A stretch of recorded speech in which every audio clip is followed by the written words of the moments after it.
नमस्कार दोस्तों, मैं पंकज सिंह एक बार फिर से आप सभी के समक्ष एक बहुत ही महत्वपूर्ण and very very very most important topic लेकर उपस्थित हुआ। भ्रष्ट छाया प्रदेश, इंग्लिश में इसको बोलते हैं रेन शैडो रीजन, अर्थात ऐसा एरिया जहाँ पर एक तरफ उसके तो ज़बरदस्त नमी क्योंकि बारिश होती है, लेकिन दूसरी तरफ उसका क्षेत्र बिल्कुल रेगिस्तान के टाइप हो जाता है। झाड़ियाँ, कटीली झाड़ियाँ जगाती हैं, बारिश बहुत कम होती है, ना के बराबर होती है। तो ऐसे क्षेत्रों को हम भ्रष्ट छाया प्रदेश कहते हैं। भ्रष्ट छाया प्रदेश क्या होते हैं, चलिए डायग्राम के माध्यम से सबसे पहले समझने की कोशिश करते हैं, उसके बाद हम चीज़ें हूबहू आपको बताते रहेंगे और तब आप लिखना शुरू करना। देखिए, सपोज दैट एक पर्वत है, ठीक। इस पर्वत, ये पर्वत है, ठीक। पर्वत कि ये एक ढाल ये है, एक ढाल ये है। सपोज दैट इधर आपकी अरब सागर शाखा होती है, इधर आपका अरब सागर होता है, यानी दक्षिण पश्चिम मानसून। दक्षिण पश्चिम मानसून ये क्षेत्र, यानी ये जो एरिया आप देख रहे हैं इसको आप ये एरिया मानिएगा। इधर आपका अरब सागर, दक्षिण पश्चिम मानसून इधर से आता है। जब इधर से जो आपका मानसून आता है तो इधर जब आता है तो बारिश करते हैं, जब इससे पश्चिमी घाट से टकराता है ज़बरदस्त बारिश करता है, जिसके चलते यहाँ पर अच्छी खासी मात्रा में नमी बनी रहती है। इसके दूसरी तरफ ये जो एरिया भ्रष्ट छाया प्रदेश, भ्रष्ट छाया प्रदेश ऐसा एरिया होता है जहाँ पर बारिश ना के बराबर या नहीं ही होती है, ठीक। तो कहने का तात्पर्य यह है, अब आप लिखना स्टार्ट करेंगे कि हवाएं जिस पर्वत ढाल से टकराती हैं, हवाएं, ये पर्वत है तो ये ढाल है, तो हवाएं जिस पर्वत ढाल से टकराती हैं उसे हम पवन सम्मुख ढाल कहते हैं। पवन सम्मुख ढाल, क्योंकि ये ढाल क्या है, पवन के सम्मुख है, क्योंकि इधर से हवा चढ़ रही है और ज़बरदस्त नमी यानी बारिश हो रही है, मानसून युक्त नमी युक्त हवाएं हैं, तो ये पवन सम्मुख ढाल है, ठीक।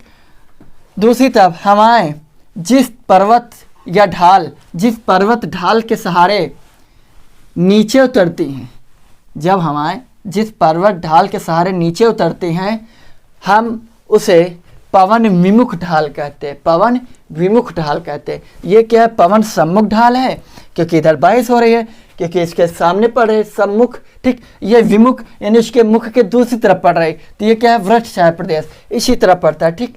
अब देखिए फिर एक बार सुनिए, जब हवाएं किसी पर्वत ढाल के सहारे ऊपर चढ़ती हैं तो उसे हम पवन सम्मुख ढाल कहते हैं। दूसरी तरफ जिस तरह से हवाएं पर्वत ढाल के साथ नीचे उतरती हैं उसे हम पवन विमुख ढाल कहते हैं। सपोज दैट ये क्षेत्र का, जैसे ये सपोज दैट ये है डायरी है मेरी, ये इसको आप इस आकृति में देख रहे हैं, ठीक। तो देखिए इधर अरब सागर है तो दक्षिण पश्चिम मानसून शाखा इधर आई, इससे टकराई और चली। जो आपको मैंने बताया था जब मानसून मैंने पढ़ा था, जब वर्षा मैंने कराई थी कि वर्षा कैसे होती है, तो देखकर देखिएगा, तो जैसे जैसे मानसून ऊपर चढ़ता जाएगा वैसे ऐसे ज़बरदस्त बारिश करता जाएगा, ठीक।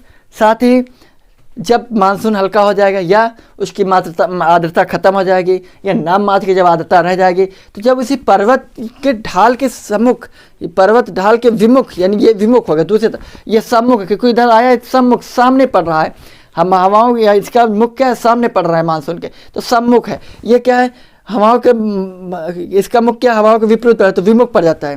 तो इधर से जब हवाएं आकर चढ़ती हैं तो इसे पवन सम्मुख ढाल बोलेंगे, इधर से हवाएं नीचे उतरती हैं इसे पवन विमुख ढाल बोलेंगे। क्लियर? चलिए आगे। मानसूनी हवाएं या समुद्र से आने वाली हवाएं, मानसूनी हवाएं या समुद्र से आने वाली हवाएं पर्वत के सामने वाले, ये पर्वत इसके सामने ले, इसको आप समझिए, पर्वत के सामने वाले ढाल से टकराकर पवन सम्मुख ढाल कहते हैं।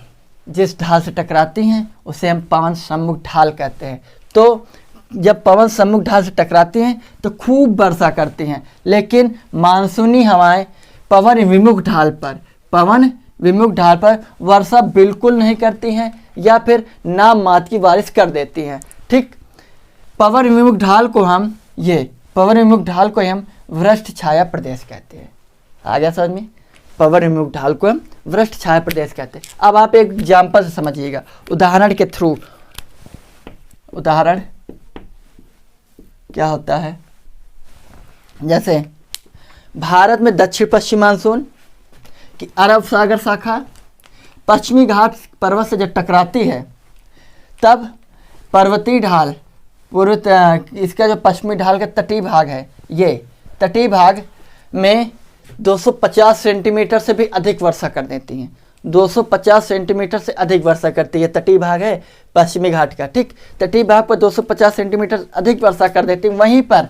वहीं पर दूसरी तरफ पश्चिमी घाट के पूर्वी साइड, ये पश्चिमी घाट है तो इसका पूर्वी साइड हो गया। पश्चिमी घाट के दूसरी तरफ या पश्चिमी घाट के पूर्वी तरफ हवाएं जो हैं मानसून क्या है, बिल्कुल नाम मात्र की बारिश करती है, ना के बराबर करती है। वो आपका वृक्ष छाया प्रदेश कहलाता है, वो एरिया क्या कहलाता है, वृक्ष छाया प्रदेश कहलाता है, ठीक। तो वृक्ष छाया प्रदेश आपका जो तेलंगाना का क्षेत्र आता है, उत्तरी कर्नाटक के कुछ क्षेत्र आ जाता है, और आपका विदर्भ का क्षेत्र। क्लियर।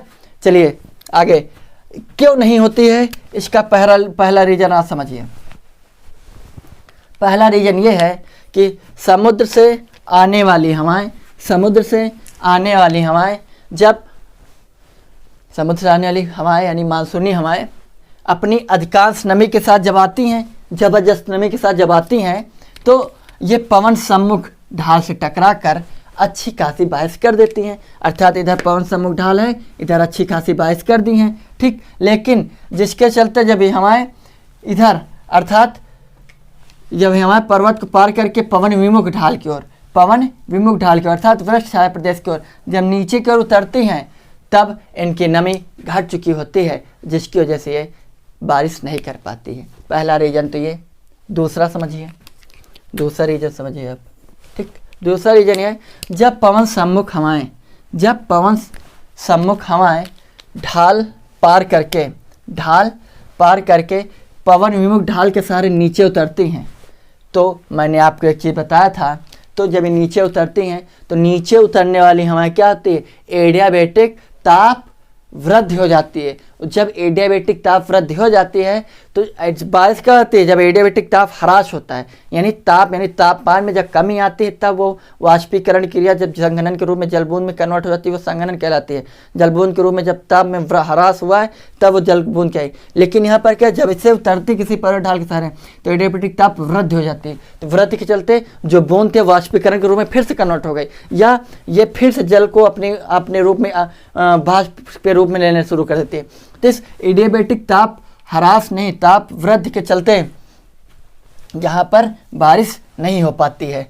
गर्म हवा की सापेक्षिक आर्द्रता क्या है, गर्म हवा की सापेक्षिक आर्द्रता क्या होती है, घटती मैंने आपको बताया था, घट जाती है, जिसकी वजह से यहाँ पर वर्षा न के बराबर या फिर नहीं होती है।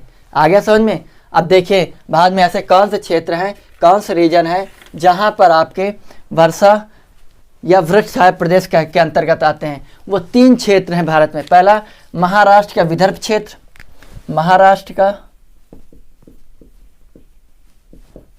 क्षेत्र, ठीक। ये दूसरा है आपका आंध्र प्रदेश, का ये जो तेलंगाना वाला क्षेत्र है, चाहे तेलंगाना क्षेत्र बोल लो या आंध्र प्रदेश का तेलंगाना क्षेत्र, अभी ज्योग्राफी में आंध्र प्रदेश तेलंगाना क्षेत्र का ही चलता है, ठीक है। उत्तरी कर्नाटक का पठार। आया समझ में। ये वो 3 क्षेत्र है। यही कारण है, लिखिएगा ये पॉइंट, यही कारण है कि यहाँ पर वर्षा नहीं होती है, क्योंकि यहाँ पर जिसके चलते वर्षा नहीं होती, जिसके चलते यहाँ पर कटीली धारदार झाड़ियाँ वृक्ष पाए जाते हैं, ठीक। तो ये रहा एक बहुत ही छोटा सा टॉपिक और बहुत ही मोस्ट इंपॉर्टेंट टॉपिक, वृक्ष छाया प्रदेश अर्थात रेन शैडो रीजन। तो ये रहा, बहुत ही सरल शब्दों मैंने आपको समझाने की कोशिश की विद प्रैक्टिकली, ठीक है। तो उम्मीद करते हैं ये लेक्चर बखूबी समझ में आएगा। आप सभी को बहुत बहुत धन्यवाद। Thank you. जय हिंद, जय भारत।